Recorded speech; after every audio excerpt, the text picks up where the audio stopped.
Hello दोस्तों, मेरा एक यूट्यूब का दोस्त है जिन्होंने मुझे बोला कि लेप्रोसी को लेके रजिस्टर शेयर करना है।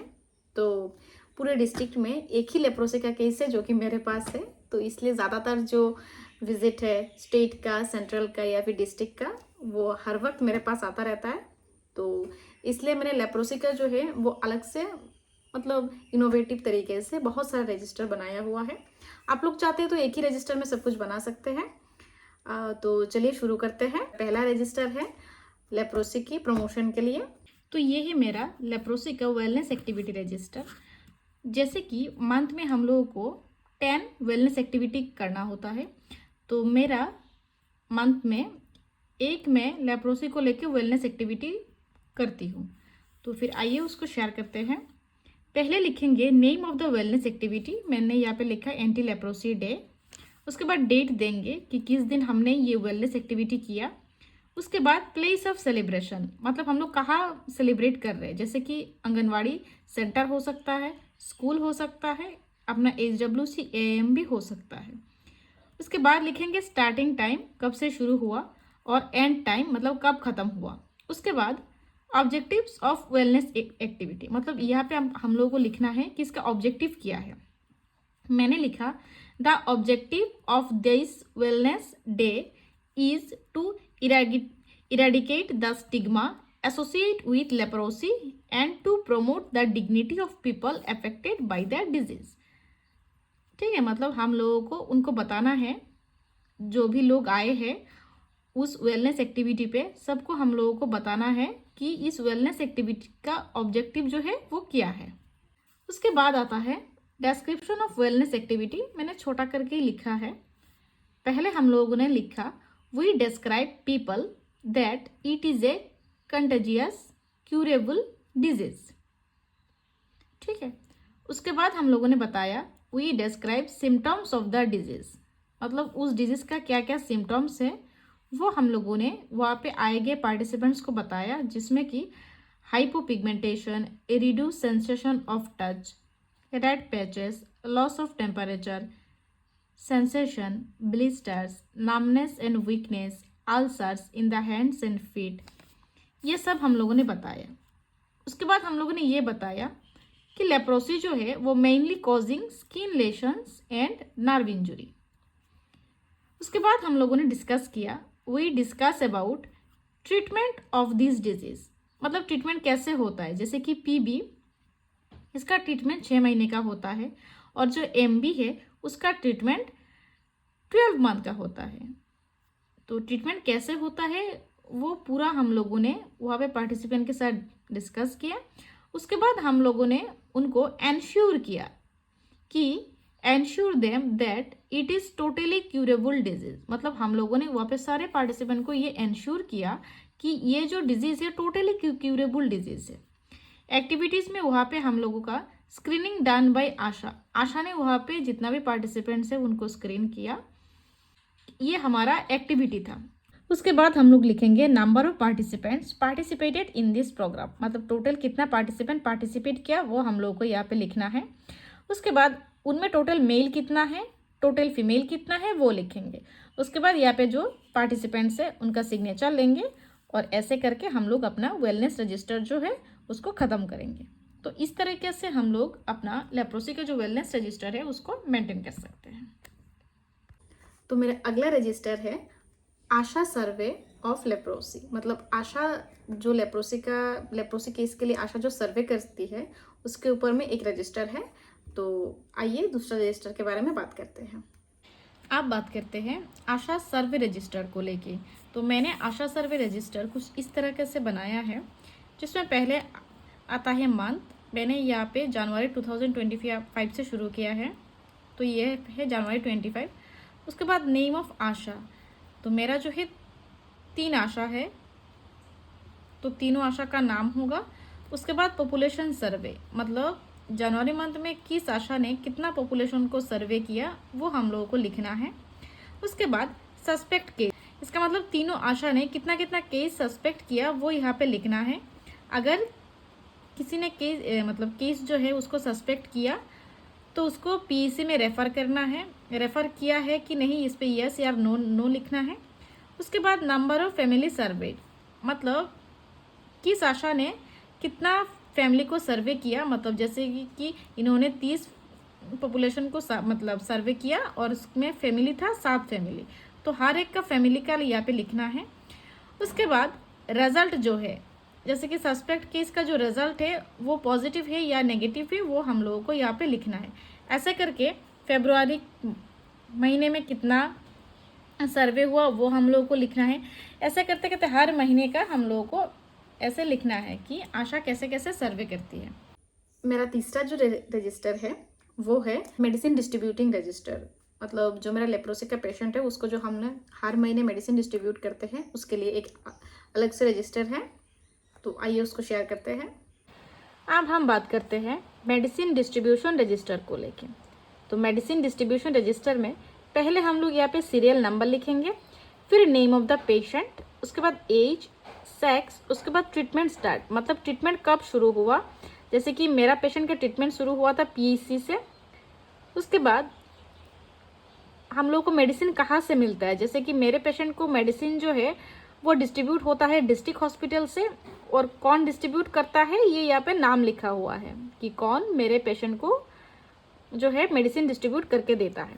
उसके बाद पेशेंट का केस क्या है, मतलब पेशेंट पीबी का है या फिर एमबी का है, वो हम लोगों को यहाँ पे लिखना है। उसके बाद मंथली मेडिसिन डिस्ट्रीब्यूशन डेट, मतलब मंथ में कौन कौन से डेट हम लोग मेडिसिन डिस्ट्रीब्यूट करते हैं वो डेट लिखना है। और हम लोग कोशिश करते हैं कि हर महीने 3-4 दिन पहले ही पेशेंट जो है उसको मेडिसिन डिस्ट्रीब्यूट कर दिया जाए। उसके बाद regularly medicine intake, patient regularly medicine intake कर रहा है कि नहीं, ये यहाँ पे हम लोग को लिखना है। और हम लोग को ये चेक करना है टैबलेट का जो स्ट्रिप है उसको देख के। उसके बाद आता है ASHA, CHO, MPW, ANM visit date, मतलब कोई भी जैसे कि मेडिसिन डिस्ट्रीब्यूट देने जब जाता है तब हम लोग उस पेशेंट को विजिट भी करके आते हैं, उसका डेट लिखना है। और यहाँ पे signature of the patient, patient का भी सिग्नेचर लेना है ताकि ये हम लोगों के पास डॉक्यूमेंट रहे कि हाँ हम लोग विजिट पे गए थे, मेडिसिन भी दे के आए हैं और ये भी चेक करके आए हैं कि रेगुलरली मेडिसिन ले रहा है कि नहीं। तो ये है हम लोगों का मेडिसिन डिस्ट्रीब्यूशन रजिस्टर। मेरा अगला जो रजिस्टर है वो है फूड बास्केट डिस्ट्रीब्यूशन रजिस्टर। तो आइए उसको शेयर करते हैं। अब हम बात करते हैं फूड बास्केट डिस्ट्रीब्यूशन रजिस्टर को लेके। तो यहाँ पे फूड बास्केट डिस्ट्रीब्यूशन का जो रजिस्टर है उस पर मैंने पहले लिखा सीरियल नंबर, उसके बाद डेट, मतलब किस किस दिन हमने फूड बास्केट डिस्ट्रीब्यूट किया उसका डेट। उसके बाद यहाँ पे हम लोग लिखते हैं पेशेंट का नाम, उसके बाद एज, सेक्स और फूड बास्केट दिया गया है कि नहीं वो लिखेंगे, यस या नो।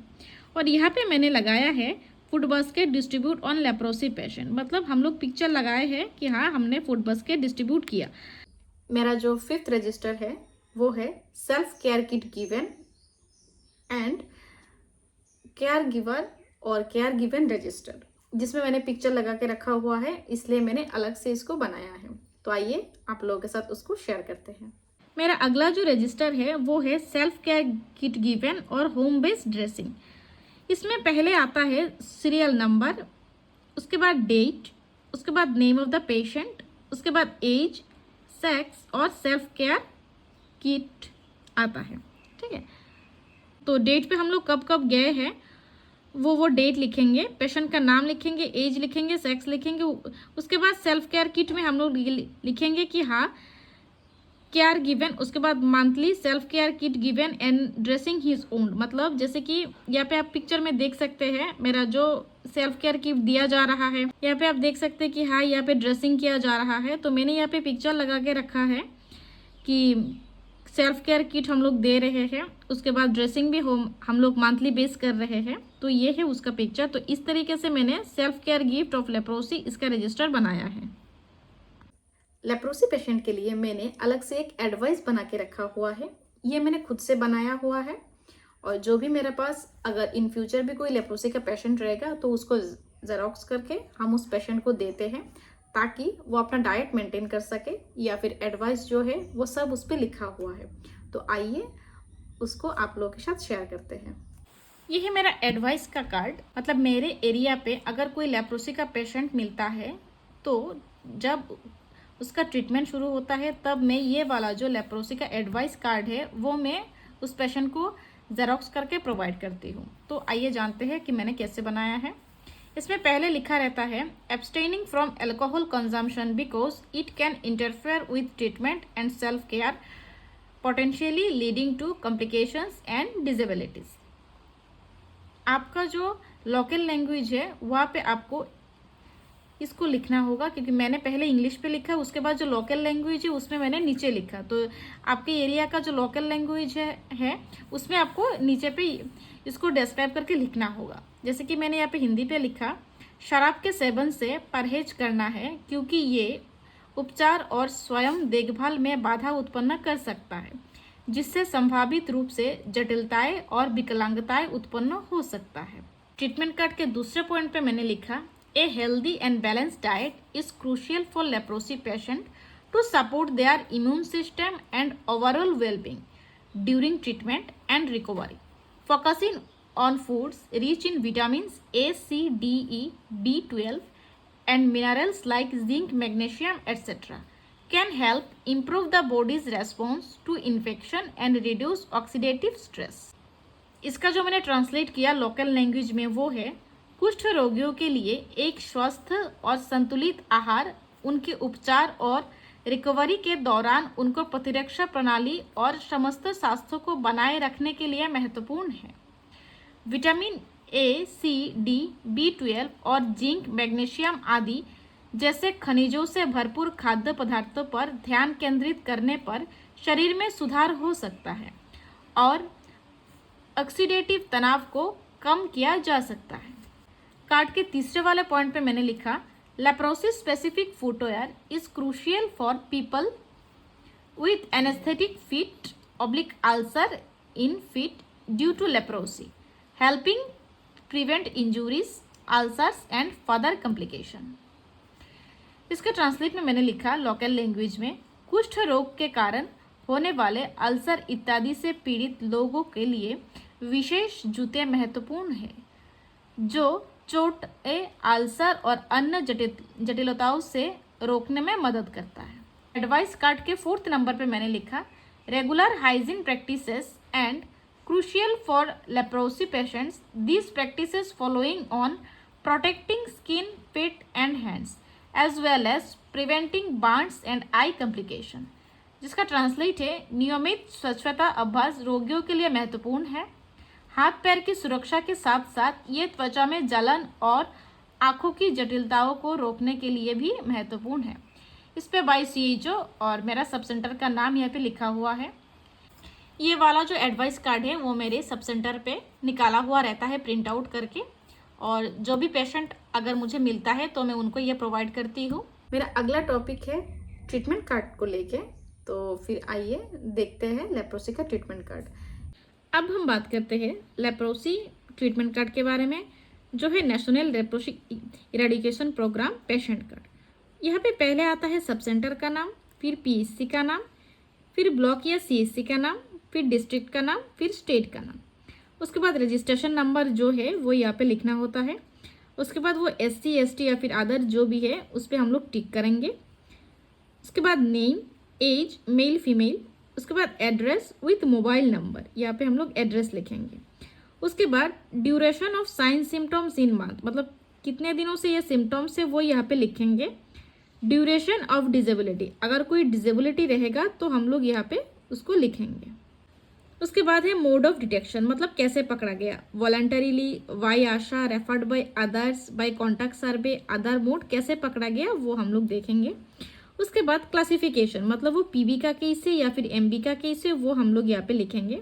उसके बाद है डिजेबिलिटी, मतलब ग्रेड 1 का डिजेबिलिटी है या फिर ग्रेड 2 का डिजेबिलिटी है वो हम लोग यहाँ पे लिखेंगे।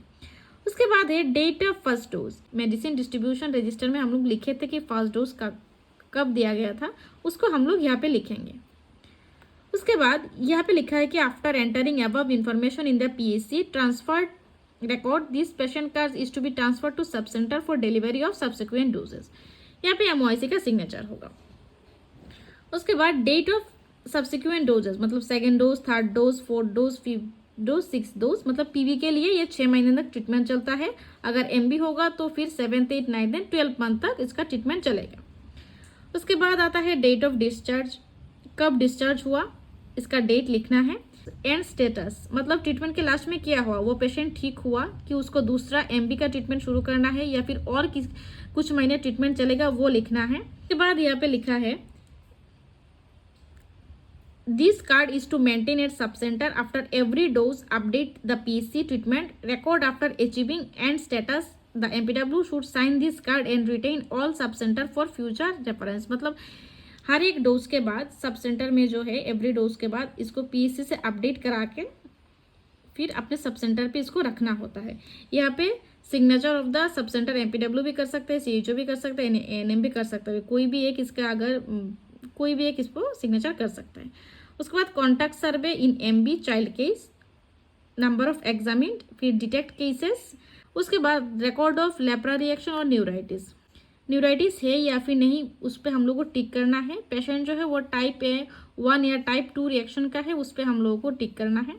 Prednisolone doses issues with date at PC और district hospital, dates of MCR footwear if issued, अगर कोई फुटवेयर इशू किया गया है तो उसको कब इशू किया गया है वो हम लोग यहाँ पे लिखेंगे। उसके बाद contact examination done on, contact examination कब किया गया है वो यहाँ पे लिखना है। फिर न्यू केसेस सस्पेक्टेड और कॉन्फर्म, कोई न्यू केस सस्पेक्ट और कॉन्फर्म हुआ कि नहीं वो हम लोग को यहाँ पे लिखना है। अगर आपको किसी भी टाइप के रजिस्टर का वीडियो चाहिए होगा तो आप मुझे कमेंट कर सकते हैं नीचे, मैं उस टाइप का वीडियो ज़रूर बनाऊंगी। तो आज के लिए बस इतना ही, फिर मिलते हैं अगले वीडियो में।